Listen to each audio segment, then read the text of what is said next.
ევროსაბჭოს საპარლამენტო ასამბლეის სხდომაზე საქართველოს საკითხზე დებატები გაიმართა. ასამბლეამ იმსჯელა საქართველოსთან დაკავშირებით მიღებულ რეზოლუციაზე. გაკეთდა განცხადებები. პარლამენტის თავმჯდომარის თქმით, ევროსაბჭოს საპარლამენტო ასამბლეაში არიან ადამიანები, რომლებიც საბჭოური სტილით მოქმედებენ.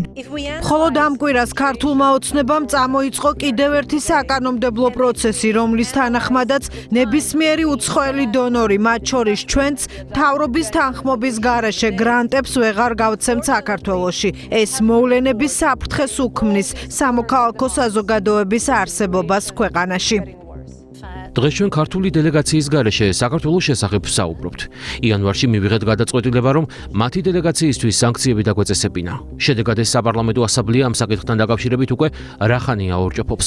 მე საქართველოში ჩატარებულ საპარლამენტო არჩევნებს დავაკვირდი, წინასაარჩევნო პერიოდსაც ყველაზე დიდმა ოპოზიციურმა პარტიამ 11%-ის მხარდაჭერა მიიღო. მე ბევრ არჩევნებს დავკვირვები ვარ და გეტყვით, რომ ჩემს მიერ დაფიქსირებული დარღვევები არაფრით განსხვავდებოდა ჩვენს ქვეყნებში ჩატარებული არჩევნებისას აღმოჩენილი დარღვევებისგან. უკრაინაში რუსული ინტერვენციის დაწყების შემდეგ საქართველოში შეიცვალა გეოპოლიტიკური ორიენტაცია.